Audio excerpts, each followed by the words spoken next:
warahmatullahi wabarakatuh.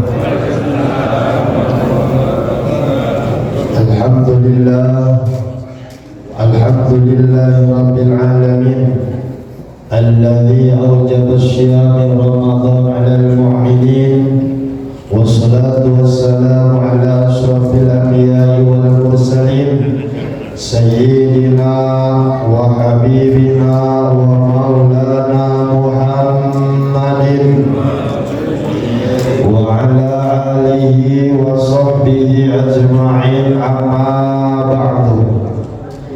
Rabbi shrah li sadri wa yassir li amri wahlul 'uqdatam min lisani yafqahu qawli waj'al li waziran min ahli. Rabbi la tadharni fardan wa anta khairul warithin fasatadhkuruna ma aqulu lakum wa ufawwidu amri ila Allah innallaha basyirun bil 'ibad. Qala al-mu'allif rahimahullah wa nafa'na bi'ulumihi wa amitana bi asrafi ulumihi. Shadaqallahul 'azim wa sadaqan nabiyyul habibul karim wa nahnu 'ala dzalika minasy syahidin wasyakirin walhamdulillahi rabbil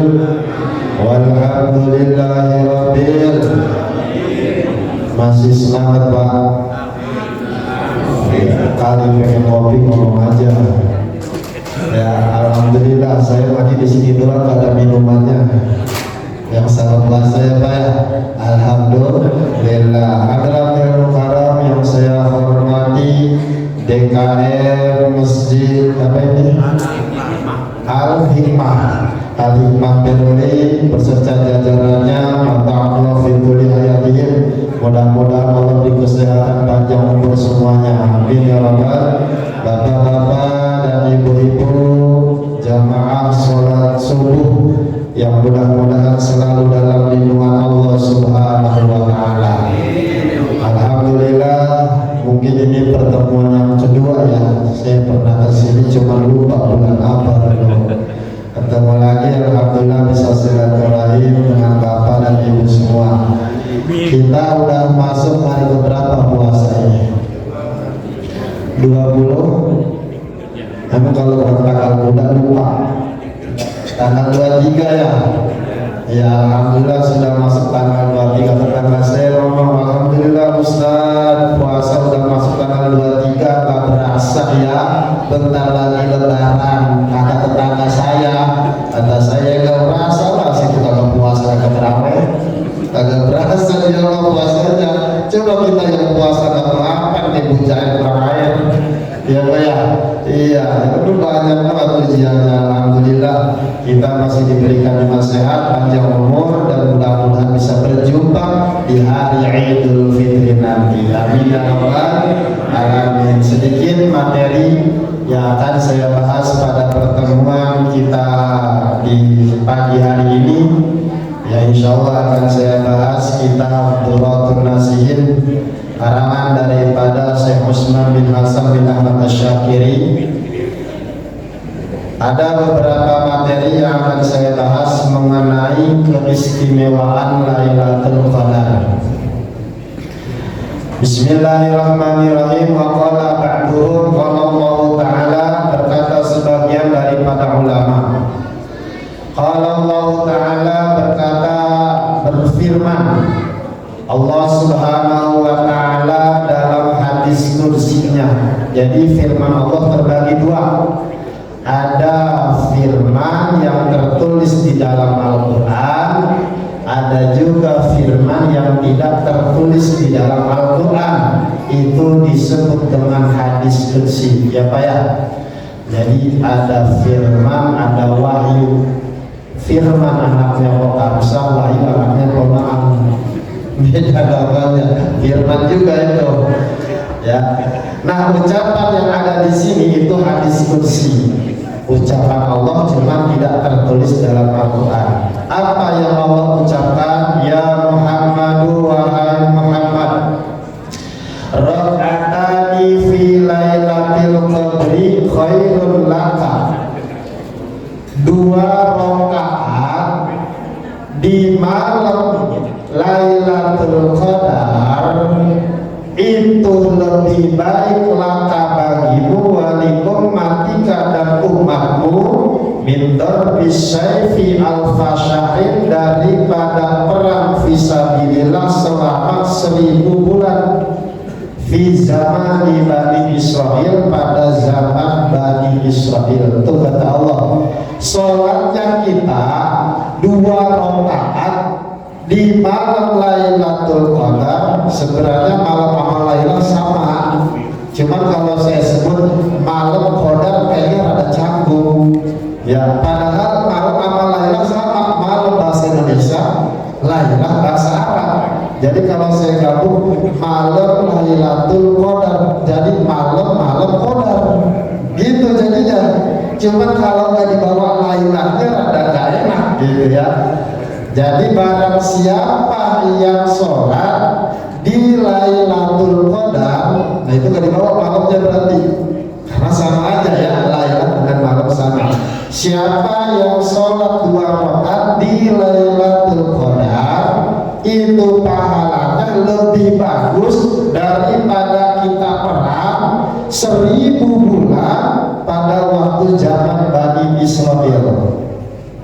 Ada di sini yang pernah perang 1000 bulan. Ya Ustaz, boro-boro perang sama bini juga kalah kita. Gitu ya, boro-boro perang keluar ke Palestina sama bini aja tengok kita. Itu mah cerita Ustaz ini Mbak, bukan Ustaz sini. Ustaz sana mampir saya tidak dari sini. Itu Ustaz Pak, di luar dihormatin, disanjung, disambut, dicium tangannya bolak-balik, kadang-kadang pakai hadro, kadang-kadang pakai polisi sirine itu. Kalau acara di panggung luar biasa, sampai rumah kayak kucing kecebur. Gitu cerita Ustaz sono, di sini mah ya sama. Gitu, buru-buru mau perang. Bahkan ada cerita pernah di grup WhatsApp, ada seorang suami yang kurang ngasih jajan istrinya, kurang ngasih nafkah, itu malam lagi tidur malahnya diketok sama bininya Pak. Jadi pesan saya kepada bapak-bapak yang kira-kira kurang uang ngasih jajannya, kalau tidur pakai helm Pak. Nah anaknya nanya, kenapa bapak pakai helm? Lagi nyipi gojek ya. Gitu ya. Ya itu maka buru-buru mau perang. Jadi lebih baik kita sholat 2 rakaat. Kadang serba salah sih. Kalau salah aja, ini serba salah. Suami di rumah aja diomelin, punya laki tidur mulu kerjaannya. Ya bagus tidur aja kerja katanya. Ya kan? Giliran yang kerja 3 hari seminggu baru pulang-pulang diomel lagi, punya lagi kerja kagak ingat rumah, kagak ingat bini, kagak paling-paling biarin dah sono gak pulang-pulang. Salah lagi kita. Emang kita mau terima salah ya, terima salah karena kunci surganya dia di kita. Bahkan Sayyidina Umar pun ketika menghadapi istrinya tetap diam, walaupun setan takut sama Sayyidina Umar. Ini setan ini mau lewat di gang, ada Sayyidina Umar depannya, ngelihat bayangannya doang, itu setan kabur. Ngelihat bayangan Sayyidina Umar, belum lihat orangnya, baru bayangannya doang kabur. Nah kita kalau lewat ada setan di ujung melihat bayangan kita, kira-kira kabur apa kagak? Nah kata setan ini mah CS, ini mah temen nongkrong bareng, kata setan gitu ya. Beda, itu setan sama Sayyidina Umar aja kabur, tapi di depan istrinya dimarahin, dibentak, diam aja Sayyidina Umar. Ada tamu bilang, Pak Khalifah kenapa diam aja di depan istri? Apa jawab Sayyidina Umar? Wahai Tuhan, istrimu itu di rumah dia lelah, dia tugas cuciin baju kita, walaupun bukan tugasnya tapi baju kita dicuciin, walaupun bukan tugasnya ngurus anak-anak kita diurusin, dicebokin. Jadi biarlah ketika saat ini dia meluapkan rasa amarahnya, kita terima aja, jangan ditanggepin Pak, pergi aja mancing.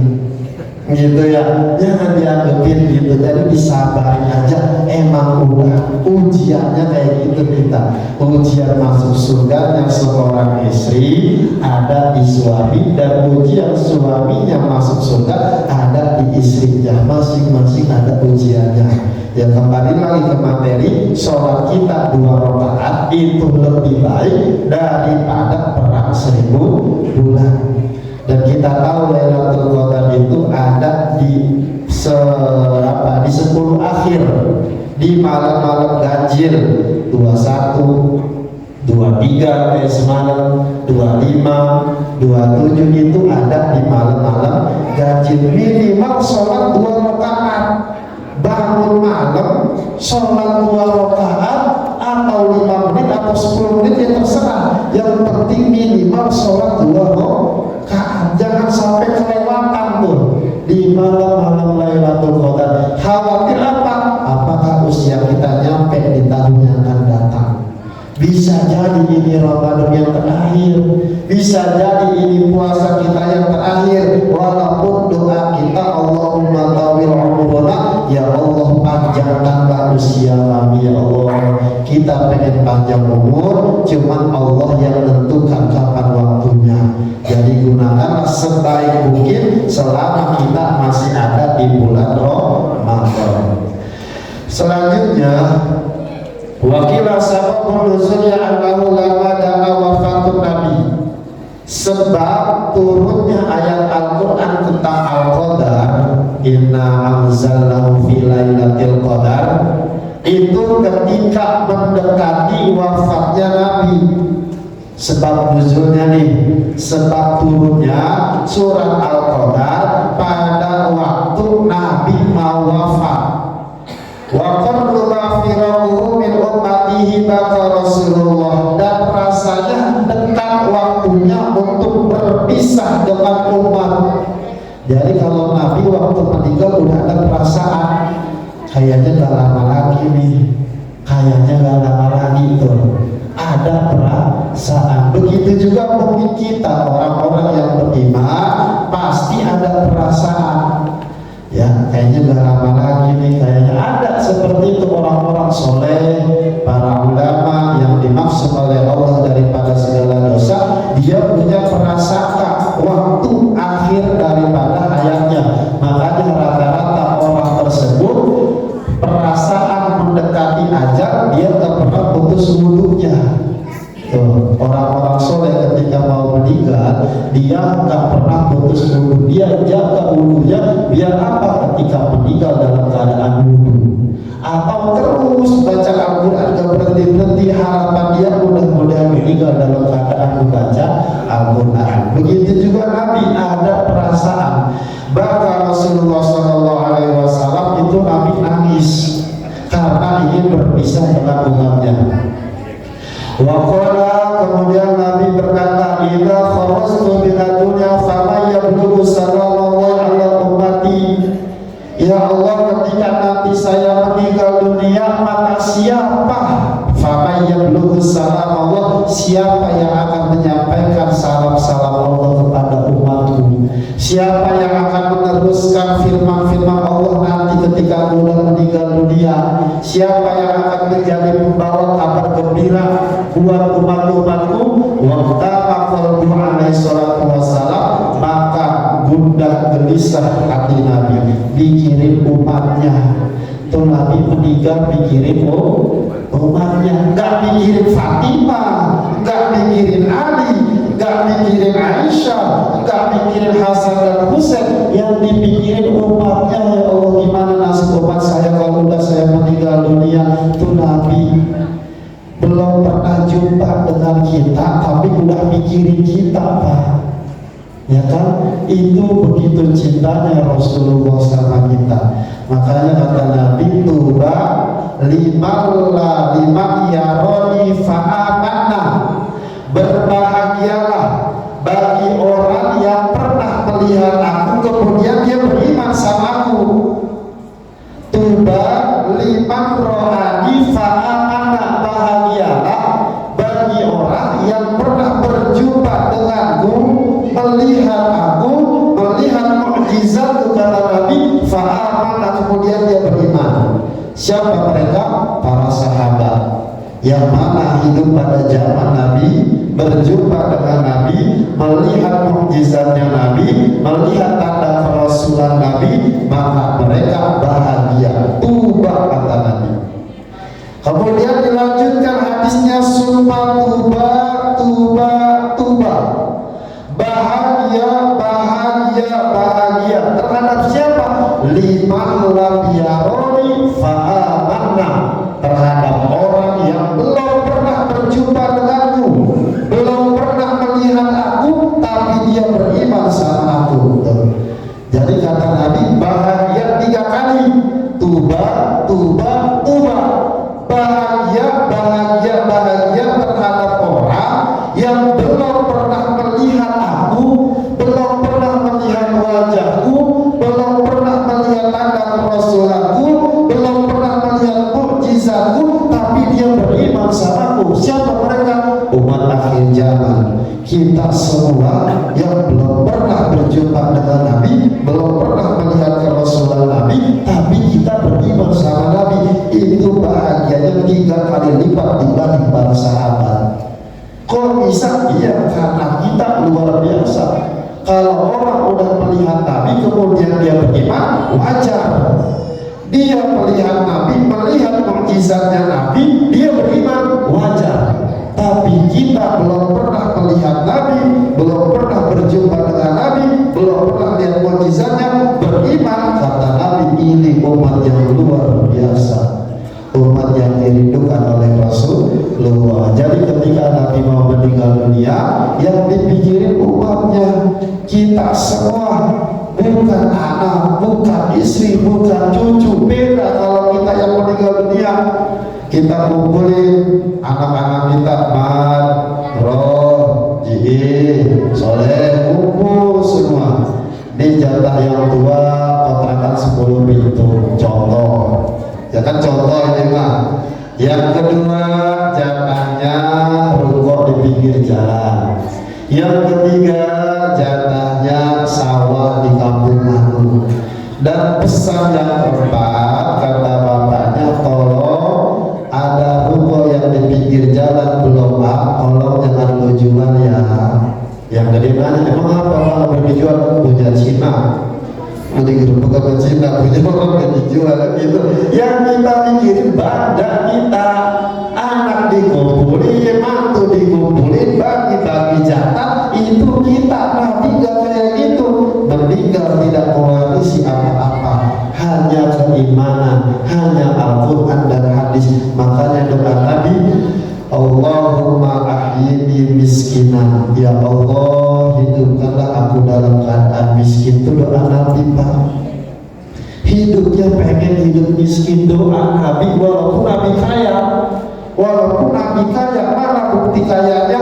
Menikah dengan Khadijah dengan mas kawin hampir 300 dirham emas. Kaya Nabi, cuma doanya Nabi, Allahumma ahyini miskinan, ya Allah hidupkanlah saya dalam keadaan miskin. Ada di sini jamaah doanya kayak gitu. Ya Ustaz, kagak doa miskin juga udah pelarang gitu.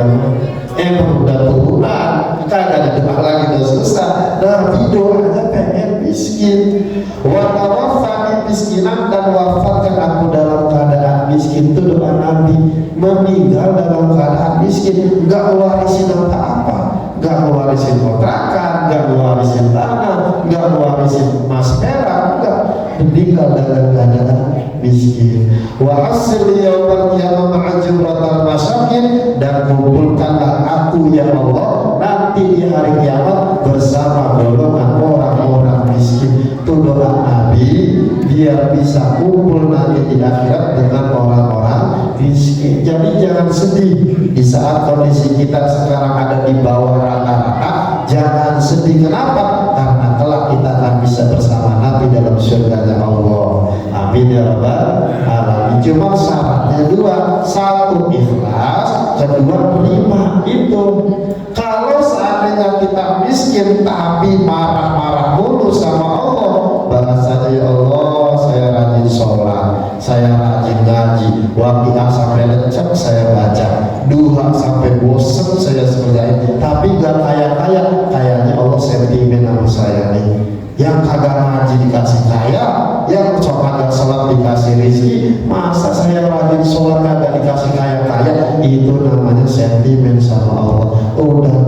nggak terima, itu double jadinya. Yang ada celaka 12. Kenapa? Udah di dunianya miskin, di akhirat gak bareng sama Nabi. Kenapa? Dia gak ikhlas dengan ketentuan yang Allah tentukan. Jadi kalau memang kita ada di bawah kondisi rata-rata, kita ikhlas, kita terima, karena kelak kita akan bersama Rasulullah Shallallahu Alaihi Wasallam. Ya, jadi Allah itu nggak marah ketika ada umatnya nggak ibadah. Allah nggak marah. Kita nggak sholat, Allah nggak marah. Terserah, itu hak kamu, mau sholat, mau enggak, mau ngaji, mau enggak, terserah, kata Allah. Dalam hadis qudsi Allah berkata, inna awala nasi minal adami wa jin, semua apabila semua golongan manusia, min awali akhir, dari awal sampai akhir, min nasai wal jin, dari golongan manusia jin, semua ala anfarajulil wahidin mazada fi mulki syai'a. Seandainya seluruh manusia beriman sama aku, kata Allah, mazada fi mulki syai'a, tidak akan menambah kekayaanku, kata Allah. Derajatku gak akan nambah, ketuhananku tidak akan nambah, walaupun seluruh alam dunia beribadah sama aku, sujud semuanya, ketuhanan Allah tidak akan naik pangkatnya. Allah tetap Allah. Dan yang kedua, inna awalan nasi ila akhiri, seandainya seluruh manusia dari mulai Nabi Adam diciptakan sampai dengan hari kiamat, golongan manusia dan jin semua berkumpul ala asrorojulin wahidin, semuanya berdosa, maksiat, gak ada yang mau sholat, gak ada yang mau ngaji, gak ada yang mau puasa, mana khosofimul bisyai'ah, derajat Allah gak akan turun, Pak. Allah gak akan jadi malaikat, walaupun seluruh alam dunia gak ada yang ibadah sekalipun, Allah tetap Allah. Allah gak ada ruginya. Jadi adanya kita sholat, adanya kita puasa, adanya kita tadarus, itu bukan buat Allah, tapi kembali buat kita masing-masing. Kita kerjain baik dapat kebaikan, kita kerjain dosa kita dapat dosanya. Jadi nggak ada urusan dengan Allah. Jadi Allah nggak marah, walaupun seluruh umat manusia nggak ada ibadah, Allah tidak marah, karena kembali kepada diri kita masing-masing. Cuma ada sesuatu yang bikin Allah marah. Apa? Ketika kita tidak ridho dengan ketentuan yang telah ditentukan oleh Allah. Malam yardo alal qadai, barang siapa yang tidak ridho dengan ketentuanku, kemudian dia tidak terima dengan apa yang telah aku tuntut, aku kerjakan, aku putus, aku perintahkan, dia nggak terima. Dikasih susah dia nggak terima, dikasih ujian dia nggak terima. Apa ancaman Allah? Ukhruj min tahtil ardi was samai, silakan keluar daripada muka bumi. Untuk marah Allah, kita diusir. Kalau kita nggak terima dengan ketentuan Allah, nggak terima dengan takdir Allah, ukhruj min tahtil ardi was samai, keluar daripada muka bumi. Kemana larinya? Mau kontrak kemana? Mau negara mana yang kita tempatin? Semua milik Allah. Kita diusir sama Allah. Kalau ente gak terima dengan takdir yang memberikan, silahkan keluar daripada muka bumi. Walian takin roban ghairi, dan carilah Tuhan selain aku. Itu marahnya Allah. Satu, diusir. Kedua, silahkan cari Tuhan selain aku. Mau nyari Tuhan siapa kita? Itu puncak marahnya Allah kalau seandainya kita tak terima dengan takdir baik dan buruknya yang telah Allah tetapkan. Jadi apapun kondisi saat ini, kita ikhlas, kita terima, insya Allah ada berkah, ada hikmahnya. Likulli syai'in hikmatun, setiap sesuatu ada hikmahnya. Ya, jadi kembali lagi dalam ajaran tadi, ketika Rasulullah meninggal dunia, Rasulullah sedih terhadap umatnya. Bagaimana nasib umatku ya Allah? Kemudian fafarihallahu qalbahu, Allah beri kabar gembira kepada Nabi di qaulihi, apa ucapan Allah? Tanazzalul malaikatu warruh, akan turun malaikat warruh dan malaikat Jibril. Merekalah yang akan memberikan rahmat dan kabar gembira ketika Rasulullah sudah tidak ada. Itu dilanjutkan oleh para malaikat dengan diberikannya rahmat, diberikannya hidayah, diberikan taufik. Itu semua daripada Allah melalui malaikat-malaikatnya. Hatta yablughu salami wala amal anhum fala tahzan ya habibi. Kemudian kata Allah, janganlah kau sedih, janganlah kau gundah gelana ya habibi, wahai kekasihku. Ya, itu nasihat Allah buat Nabi Muhammad. Qala Imam Razi fa idza tala'a al-fajr fi lailatul qadri nada Jibril. Ketika muncul fajar daripada malam Lailatul Qadar, ini contohnya semalam Lailatul Qadar, maka ketika pagi ini tala'a al-fajr fi lailatul qadri nada Jibril. Jibril berbicara, Jibril memanggil pada pagi hari di malam Lailatul Qadar. Apa kata Jibril? Ya masyarul malaikat rahil rahil, wahai seluruh malaikat semuanya kumpul, disuruh kumpul sama Jibril. Fayaqulu ya Jibril ma sana'allahu bil muslimin fi hadhihi lailah min ummati Muhammadin. Kemudian kata malaikat, ya Jibril, wahai Jibril, ma sana'allahu, apa perintah Allah untuk orang-orang muslim fi hadhihi lailah, di malam ini, malam Lailatul Qadar, min ummati Muhammadin, daripada umat Nabi Muhammad. Fayaqulu, kemudian dijawab oleh Jibril, lahu innallaha nadhara ilaihim birahmah, sesungguhnya Allah Subhanahu wa taala melihat orang-orang yang bangun tengah malam pada malam Lailatul Qadar birahmati, dengan pandangan kasih sayang Allah. Wa afa anhum, dan Allah ampuni segala dosa-dosanya. Wa ghafara lahum, dan juga Allah ampuni illa arba'ati nafarin, kecuali 4 golongan manusia. Jadi kalau malam ini tadi Lailatul Qadar, ini pagi Jibril sama malaikat kumpul, diundang seluruh malaikat, ada kabar gembira di hari ini semua umat manusia diberikan rahmat dari Allah, diampuni segala dosa-dosanya, kecuali 4 golongan yang tidak mendapat rahmat dan ampunan dari Allah Subhanahu wa ta'ala. Kalau ditanya man haula'i arba'in, siapa 4 golongan itu wahai Jibril? Qala, dijawab oleh Jibril, yang pertama mudbinul khamri, orang yang masih doyan mabuk-mabukan. Tuh, walaupun pada malam Lailatul Qadar orang-orang diampuni segala dosanya, tapi yang masih mengkonsumsi minuman keras, dia tidak diampuni dosanya. Ya, illa taubat, kecuali dia tobat. Ya, jadi kita jaga anak-anak remaja kita daripada minuman-minuman yang memabukkan, baik itu ekstasi, morfin, ganja, narkoba, brandy, bir, topi miring. Belum saya apa banget yang ngapain saya gitu ya.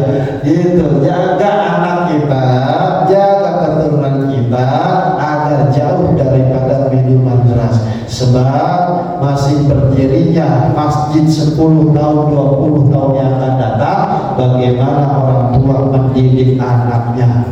Jangan harap ini masjid masih ada, pengajian masih ada, 10-20 tahun yang akan datang, kalau remajanya aja udah gak kelihatan di masjidnya.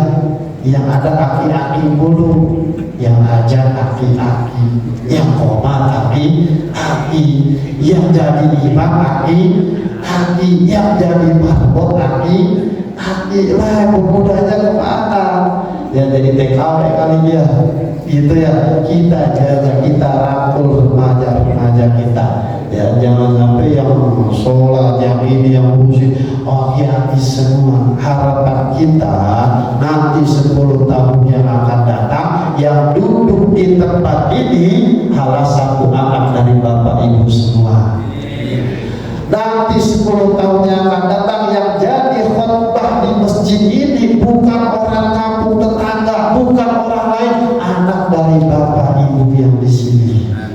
Kebanggaan seorang orang tua ketika punya anak, tapi tampil di depan masyarakat, dia bisa jadi khotib, dia bisa ngajar taklim, dia bisa ceramah. Apa bahasa orang tua di belakang? Tuh yang pegang big anak gua tuh, bangganya. Berapa biaya yang dikeluarkan untuk pesantrennya, berapa biaya yang dikeluarkan untuk pendidikannya, nggak ada harganya ketika anak udah tampil di depan masyarakat.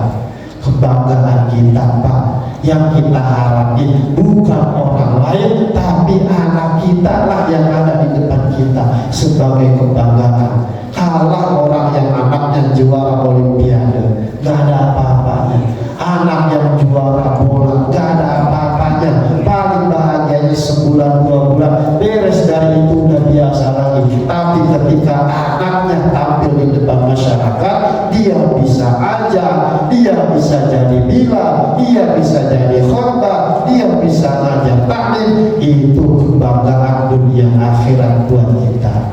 Investasi, Pak.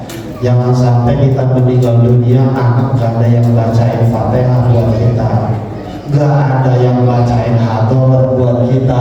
Yang ada keributin warisan dulu tuh anak, keributin dulu lagi hidupnya, kadang-kadang udah nyusahin kita, apalagi udah matinya kan gitu. Kan ada anak datang ke orang tuanya lagi sakit, nanya, Pak, Bapak apa yang dirasa? Kata bapaknya, ya gak rasa apa, emang apa? Dulu datang ke bawa papa, coba bawa jeruk ada asap-asapnya, ada manis-manisnya gitu. Dia datang jengukin orang tua yang lagi sakit kalau bawa apa, ribet doang yang ada ya.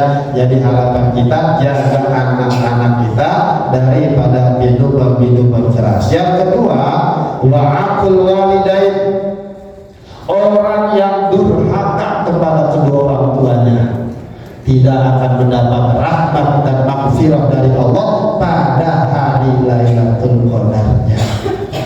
Jadi tugas kita selagi orang tua masih ada, jika orang tua kita masih ada, jaga baik-baik, sebab hidupnya orang tua jimat, matinya keramat.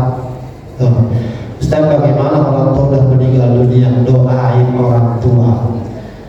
Setua apapun bapak usianya saat ini, statusnya tetap anak buat orang tua bapak, ya kan? Orang bapak usianya dari 50 tahun nih, tetap di mata orang tua bapak anak.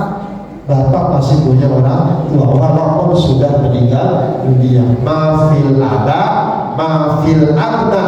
Apa yang dilakukan orang tua saat ini akan turun ke anaknya.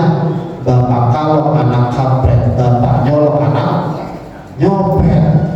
Buah jatuh gak akan jauh dari pohonnya, kecuali pohonnya pinggir kali, ngambil tuh buah. Bener gak? Iya. Jadi apa yang dilakukan orang tua saat ini sama bapak, sama ibu akan turun ke anaknya. Kalau bapak rajin ke masjid, insya Allah anaknya juga ikut ke masjid. Kan ada orang tua berdua, lu ke masjid sono, dari rumah bercanda dulu, di rumah main dulu, ke masjid sono. Anak bercanda di rumah suruh ke masjid, ya di masjid bercanda ya. DKM tuh, lu siapa sih bercanda dulu? Ya suruh bapak suruh ke masjid bercanda tuh. Itu bapaknya nyuruh doang, sholat kagak, ngaji kagak, anak didorong-dorong ke masjid. Salah, harusnya apa? Contohin dulu orang tuanya. Apa yang dilakukan orang tua saat ini akan turun ke anaknya. Apa yang kita lakukan saat ini, baik buruknya kita, akan turun ke anak kita nanti. Kita rajin ke masjid, insya Allah anaknya ikut rajin ke masjid.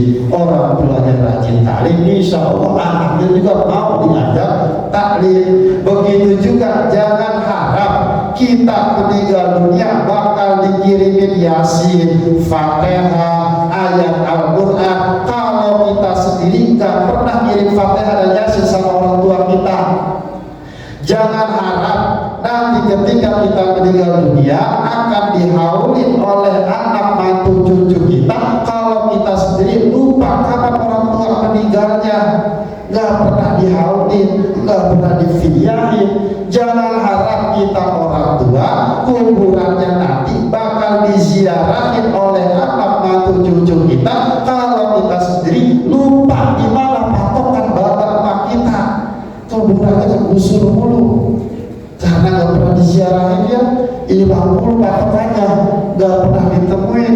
Ada anak kampung saya datang ke kuburan orang tuanya, ngerti bawa kembang, ngerti dia bawa air mawar 3 galon sekalian dibawa.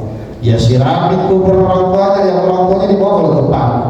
Ini becek amat kuburannya, disiramin doang. Habis itu ngomong di atasnya, Pak, doain saya ya besok lebaran mau nyunatin si Ento, si Bontot, doain biar kagak hujan, biar banyak tamunya, biar bisa ketutup utangnya. Itu emak kalau bisa bangun nyekek, Pak. Ini anak kurang ajar nih, bukannya mendoain ngomong kayak gitu kan ya. Harusnya doain orang tua ya kan. Allahumma firli walidayya warhamhuma kama rabbayani shaghira. Doain orang tua yang di dalam kuburan karena butuh dengan doanya daripada kita semua. Ya, jangan nggak bisa bahasa Arab gimana? Pakai bahasa Indonesia. Jangan mentang-mentang doa pengennya Arab belum Arab. Ada tetangga saya doa pakai bahasa Arab, doanya Allahumma barik lana fima wajadtana wa qina adzaban nar. Kata bapaknya mau dimakan kali kita, ya kan? Kagak ngerti doa bahasa Arab gitu, pengen di bahasa Arab-Arabannya Indonesia aja. Ya Allah, diampuni doa dosa orang tua saya, Allah dosa bapak saya, Allah lapangkanlah alam kuburnya, jadilah kuburnya raudhah min riyadil jannah. Udah pakai bahasa Indonesia kalau kagak ngerti bahasa Arab ya. Jadi tugas kita kalau ingin mendapat maghfirah di Lailatul Qadar, jangan sampai durhaka sama orang tua ya. Harus kita doain. Kalau udah meninggal dunia, ya berbaktinya seorang anak harus mendoakan orang tua. Ada sebuah kisah dalam kitab Tasbihul Ulumil Akhirah. Ada orang tua yang masuk ke dalam surga, cuma surganya emperan. Surganya di emperan, Pak.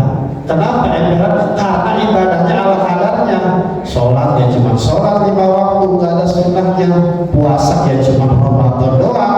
Zakat ya cuma zakat fitrah doang. Udah segitu aja, masuk surga cuma emperan. Tapi beberapa tahun kemudian ternyata dipindahkan oleh Allah dari surga emperan ke VIP. Dia kaget lah, Allah ngapain kok saya tiba-tiba dipindahin ke atas gitu, ke surga Firdaus yang luar biasa. Kan saya amal ibadahnya dikit doang, kata dia tuh. Allah jawab melalui malaikatnya, kamu punya anak 4 di rumah. Itu anak 4 setiap waktu doain 3 kali. Di subuh ya doain Allahumma firli wa liwalidayya warhamhuma kama rabbayani 3 kali. Subuh 3 kali. Kalau anaknya 4 berarti berapa, Pak? Berapa? Emang itu kalau ada duitnya susah. 3 kali 4 12 ya kan. Itu 1 hari baru subuh udah 12 rakaat, 12 doa.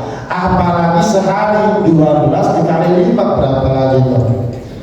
Ya, Ustaz bingung banget ini. Gitu ya. Itu anak doain doang setiap waktu 3 kali dikali punya 4 anak dalam sehari, dalam seminggu, dalam sebulan. Itu derajat orang tua di surga dipindahin ke VIP gara-gara doa anak. Jadi jangan dianggap sepele doa orang tua tuh. Jangan dianggap cuma doa doang, manis di bibir doang, kan ada gunanya, ada efeknya ya. Jadi kita doain minimal habis sholat 3 kali. Jangan sampai kita dicap anak durhaka karena gak pernah mendoakan orang tua yang udah meninggal dunia. Itu yang kedua. Yang ketiga, qati'ur rahmi, orang yang memutuskan tali silaturahim. Ya, orang yang memutuskan tali silaturahim pada hari Lailatul Qadar, Allah ampuni dosanya. Mana yang putusin tali silaturahim? Nih contohnya, bapak punya tetangga marahan mulu, gendek mulu, balasnya gue sampai mati juga kagak ridho, kagak mau injak rumah dia, kagak mau injak keramiknya, saking bencinya dia. Itu namanya putusin tali silaturahim. Ada dua orang yang saling bermusuhan kayak gitu Pak. Setiap dia mau ngaji, kalau ada musuhnya nggak jadi ngaji. Kalau dia mau sholat berjamaah ke masjid, ada musuhnya di situ, dia pun tercari masjid lain. Ada di sini kayak gitu. Betul hidupnya. Pindah lagi masjid, pindah lagi, ada dia tuh. Mau ngaji ada dia kagak jadi ngaji. Mau sholat ada dia cari masjid lain. Ya terus mau apa aja kagak. Sampai suatu ketika dia mau ke puncak, cari hotel biar hidupnya tenang, nggak ketemu musuh itu. Katanya di hotel itu ada musuhnya juga. Emang waktu janjian kali dia dapat arisan bareng begitu. Sempit hidupnya sampai ketika meninggal dunia, salah satu di antara mereka meninggal dunia nih Pak. Semua orang pada nelayan, musuhnya ikut nelayan. Datang kata orang tetangga, alhamdulillah ya udah akur dia nih, sampai udah meninggal dunia ikut datang. Tuh kata tetangga mah udah akur, dibawa ke kuburan, diikutin sampai di kuburan yang paling kenceng injeknya dia. Jangan balik-balik tuh ya. Tuh lagi itu marah-marah dia sampai sepi, udah gak ada orang di atas kuburan. Dia ngomong gini, rasain lo, gak tahu kali gua siapa, macem-macem dalam gua, gak tahu kali Jawa Ciomas dulunya itu orang banget nih gitu. Jangan macam-macam. Saking keselnya itu orang, dia baca Al-Quran di atas kuburan yang dibaca tentang siksa kubur, yang dibaca tentang neraka jahanam. Biar tuh yang di kuburan disiksa, dibacain ayat Al-Quran tentang siksaan-siksaan dulu. Malamnya pas tidur diimpi datang. Ya kaget dia, bujuk dari api dia nyampe. Pas ngomong dalam mimpinya, Pak, makasih ya. Makasih apa? Lah tadi di kuburan Bapak bacain ayat Al-Quran tentang siksaan. Lah kan itu siksaan. Walaupun siksaan itu ayat Al-Quran Pak, ada pahalanya. Jadi besok kalau mau datang yang banyak ya baca Al-Qurannya, digituin jadinya.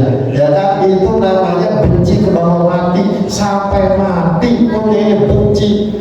Kan ada empu sama abang, ya abang sama adek, musuhan, lebaran kagak mau aku, kagak mau datang.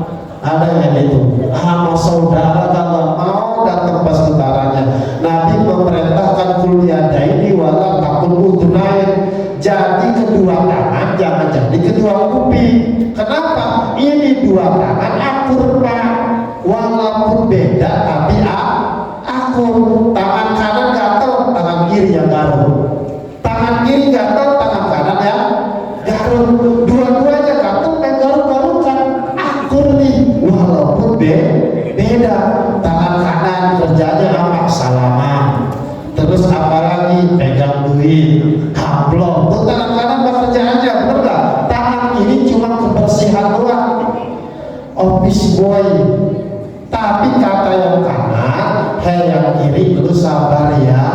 Nanti juga kalau tanggal bulan gua dapat duit, beli jam imot yang pakai tangan kiri, biar beda akur.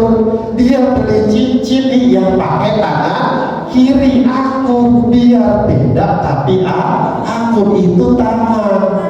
Jangan sampai kita beda pandangan, beda coblosan dulu. Tetangga sakit, musyawarah dulu. Dia dulu nyoblosnya apa ya? Belum mati orang. Ya, jadi jangan sampai kita musuhan.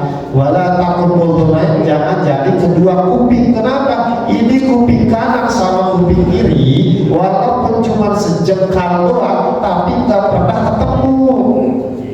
Benar nggak? Bapak usia 30 tahun pernah kuping kanan naik ke kuping kiri? Kagak. Walaupun sejengkal doang di kepala, nggak pernah akur dia, nggak pernah nengokin.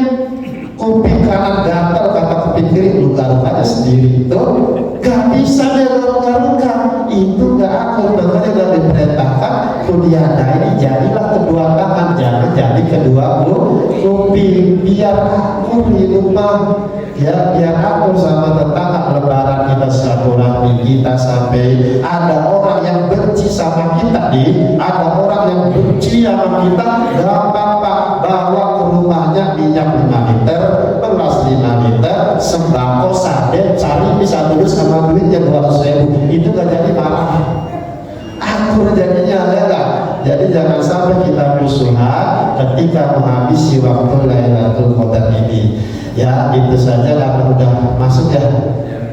Udah bunyi suara itu, udah tandanya. Itu saja pengajian kita. Kira-kira sebelum ditutup ada yang mau ditanyakan atau tidak?